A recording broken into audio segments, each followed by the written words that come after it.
Hello my dear students, class 10 science के first lesson में आप सब कुछ टॉपिक्स पढ़ चुके हैं। फर्स्ट लेसन में ही कुछ टॉपिक्स इस वीडियो में पढ़ेंगे। पिछले वीडियो में आप लोग केमिकल इक्वेशन तक की डेफिनेशन पढ़ लिए हैं। आज का फर्स्ट टॉपिक है बैलेंस्ड केमिकल इक्वेशन। शायद आप लोग जानते हैं कि केमिकल रिएक्शन को लिखने के लिए केमिकल इक्वेशन की ज़रूरत होती है और केमिकल इक्वेशन बैलेंस्ड होना चाहिए। Balanced chemical equation, the chemical equation that shows the chemical reaction needs to be balanced. Chemical equation chemical reaction को शो करता है और केमिकल रिएक्शन आवश्यक है कि बैलेंस्ड हो।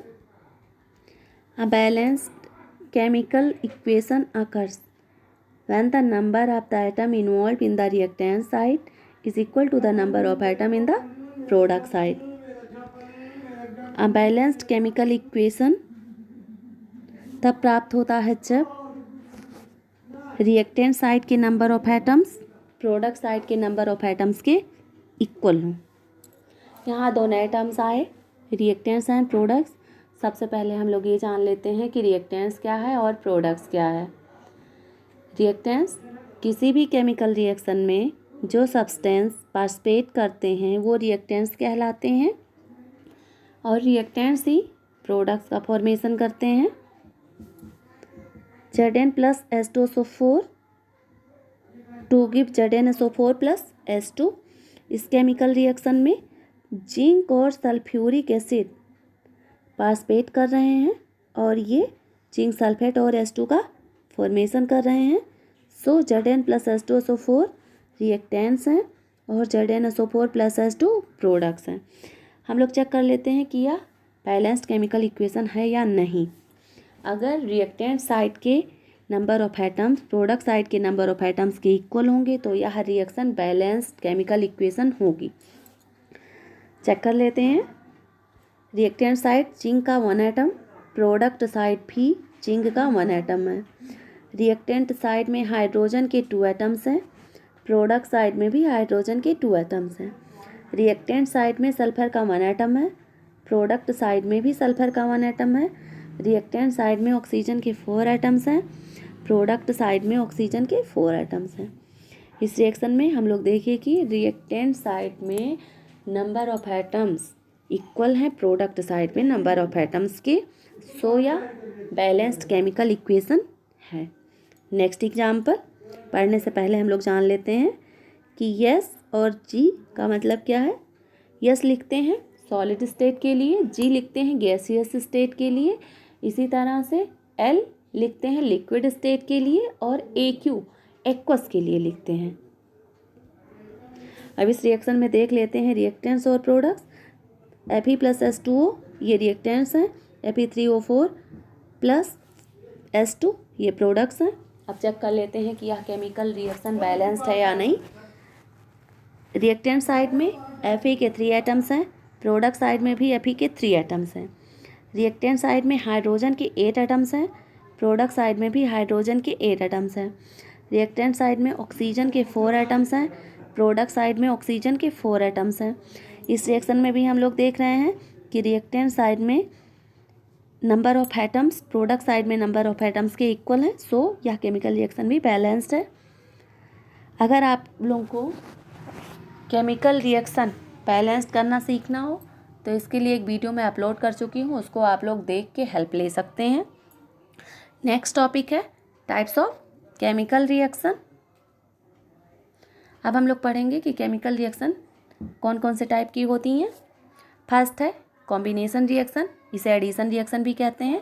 कॉम्बिनेशन का मतलब होता है ऐड होना, जोड़ना। जब 2 या 2 से अधिक रिएक्टेंट्स आपस में कंबाइन करके सिंगल प्रोडक्ट का फॉर्मेशन करते हैं तो उसे कॉम्बिनेशन रिएक्शन कहते हैं। Such a reaction in which a single product is formed from 2 और more reactants is known as combination reaction. ऐसे रिएक्शन जिसमें केवल एक प्रोडक्ट का फॉर्मेशन हो 2 या 2 से अधिक रिएक्टेंट से, वह कॉम्बिनेशन रिएक्शन होती है। एग्जाम्पल कैल्शियम ऑक्साइड और वाटर, यहाँ 2 रिएक्टेंट्स हैं, ये दोनों आपस में रिएक्ट होके सिंगल प्रोडक्ट कैल्शियम हाइड्रोक्साइड का फॉर्मेशन कर रहे हैं। सो यह कॉम्बिनेशन रिएक्शन का एग्जाम्पल है। Next example, carbon plus oxygen, दो रिएक्टेंट्स आपस में कंबाइन होके सिंगल प्रोडक्ट कार्बन डाइऑक्साइड का फॉर्मेशन कर रहे हैं। हाइड्रोजन और ऑक्सीजन आपस में कंबाइन करके वाटर का फॉर्मेशन कर रहे हैं। यह भी कॉम्बिनेशन रिएक्शन का एग्जाम्पल है। अब हम लोग नोट्स देख लेते हैं। A solution of slagged lime. Slagged lime means calcium hydroxide produced by the reaction. यह एक रिएक्शन प्रोड्यूस करती है use for white washing wall. जब इसका यूज़ वाइट वॉश के लिए किया जाता है वॉल्स पे। Calcium hydroxide react slowly with in the carbon dioxide in the air. Calcium hydroxide air में प्रेजेंट कार्बन डाइऑक्साइड से स्लोली रिएक्ट होती है to form a thin layer of calcium carbonate on the walls, और wall पे calcium carbonate की thin layer का formation करती है। Calcium carbonate is formed after 2 or 3 days of white washing and gives a shiny finish to the wall। Calcium carbonate का formation 2 या 3 दिनों में हो जाता है जब वाइट वॉश किया जाता है उसके बाद, और इससे वॉल शाइनी हो जाती है। इसको फिर से समझ लीजिए। वाइट वॉश के लिए, वॉल पे वाइट वॉश के लिए कैल्शियम हाइड्रोक्साइड के सोल्यूशन का यूज किया जाता है। कैल्शियम हाइड्रोक्साइड एटमॉस्फेयर में प्रेजेंट कार्बन डाइऑक्साइड से रिएक्शन करके कैल्शियम कार्बोनेट की थिन लेयर का फॉर्मेशन कर लेता है, जिससे वॉल शाइनी नज़र आती है। यह प्रोसेस लगभग 2-3 दिनों में होती है। नेक्स्ट टॉपिक है एक्सोथर्मिक रिएक्शन। एक्सोथर्मिक मीन्स जिस रिएक्शन में हीट इवॉल्व होती है वह एक्सोथर्मिक रिएक्शन होता है, और जिस रिएक्शन को होने के लिए हीट देनी पड़ती है वह एंडोथर्मिक रिएक्शन होता है। And exothermic process release heat. Exothermic process में क्या होता है, हीट रिलीज होता है and causes the temperature of the immediate surrounding to rise, और सराउंडिंग का टेम्परेचर इंक्रीज हो जाता है, बढ़ जाता है। Example, calcium oxide plus water, ये दो रिएक्टेंट्स आपस में कंबाइन होकर कैल्शियम हाइड्रोक्साइड का फॉर्मेशन कर रहे हैं, और इस प्रोसेस में हीट इवॉल्व होती है। सो यह एक्सोथर्मिक रिएक्शन का एग्जाम्पल है। इस एक्सपेरिमेंट को आप लोग घर पे भी करके देख सकते हैं, जिस कंटेनर में आप लोग कैल्शियम हाइड्रोक्साइड और वाटर को मिक्स करेंगे,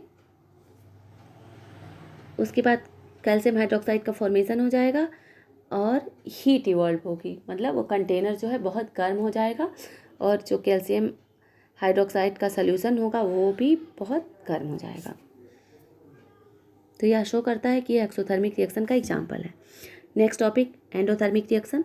an endothermic process absorb heat and cools the surrounding. Endothermic process में हीट एब्जॉर्ब होती है और सराउंडिंग कूल होता है। फॉर एग्जाम्पल, कैल्शियम कार्बोनेट को जब हम हीट देते हैं तो यह कैल्शियम ऑक्साइड और कार्बन डाइऑक्साइड में ब्रेक हो जाता है।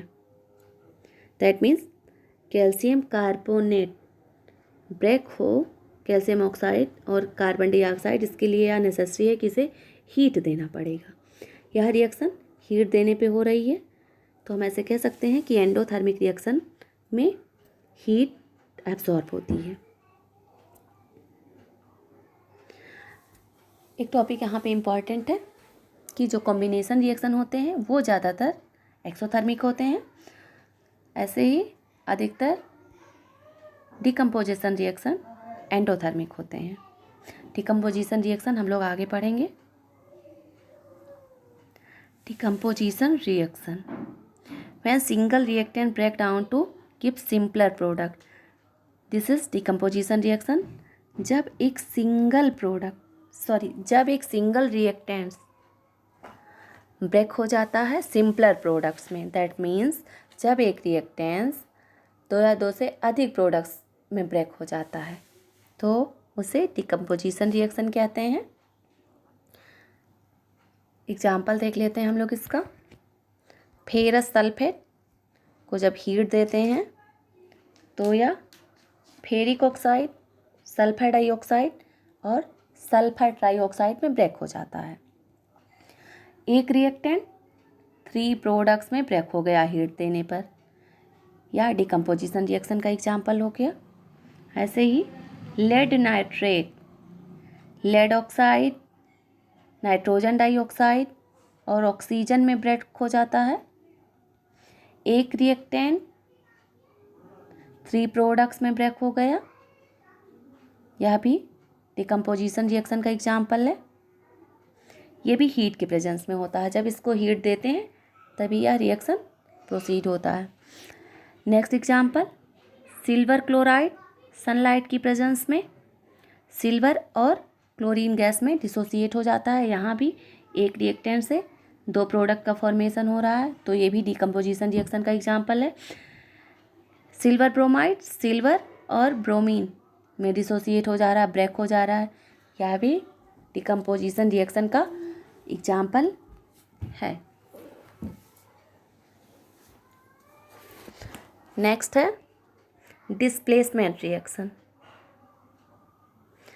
इस रिएक्शन में क्या होता है कि जो मोर रिएक्टिव एलिमेंट्स है वो लेस रिएक्टिव एलिमेंट्स को उसके सॉल्यूशन से डिस्प्लेस कर देता है। देख लेते हैं डिस्प्लेसमेंट रिएक्शन।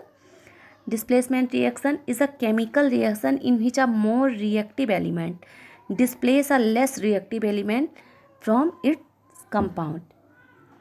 डिस्प्लेसमेंट रिएक्शन में more reactive element less reactive element को उसके सॉल्यूशन से डिस्प्लेस कर देता है। For example Fe + CuSO4 to give FeSO4 + Cu।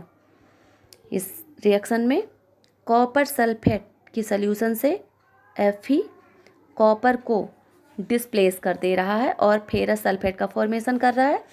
ऐसा क्यों हो रहा है? क्योंकि FeCu से मोर रिएक्टिव है।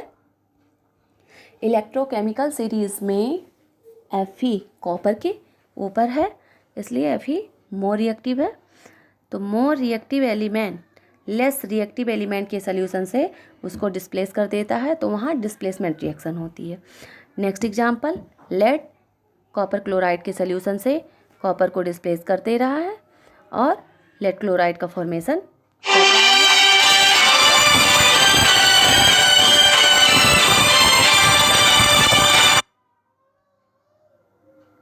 बिकॉज लेड मोर रिएक्टिव है कॉपर से,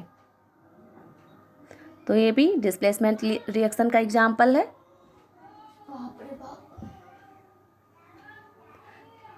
नेक्स्ट है double displacement reaction. A double displacement reaction is a type of chemical reaction where 2 compounds react and the positive ion and the negative ions of the 2 reactants switches place, forming 2 new compounds or products. Double displacement reaction में ion exchange होते हैं। एक बार फिर से सुन लीजिए, double displacement reaction is a type of chemical reaction where 2 compounds react. यहाँ 2 कंपाउंड्स आपस में रिएक्ट होते हैं और इनके पॉजिटिव आयन और निगेटिव आयन डिस्प्लेस हो जाते हैं, और जिससे न्यू कंपाउंड्स का फॉर्मेशन होता है, जिसको प्रोडक्ट्स भी कहते हैं। Example, sodium sulphate plus barium chloride to give barium sulphate plus sodium chloride. इस रिएक्शन में सोडियम आयन क्लोराइड आयन से रिएक्ट होके सोडियम क्लोराइड का फॉर्मेशन कर रहा है, और बेरियम आयन सल्फेट आयन से कंबाइन होके बेरियम सल्फेट का फॉर्मेशन कर रहा है। डबल डिस्प्लेसमेंट रिएक्शन में आयन एक्सचेंज होते हैं और न्यू प्रोडक्ट का फॉर्मेशन होता है। यह रिएक्शन भी या केमिकल रिएक्शन भी डबल डिस्प्लेसमेंट रिएक्शन का एग्जाम्पल है। आज के वीडियो में बस इतना ही।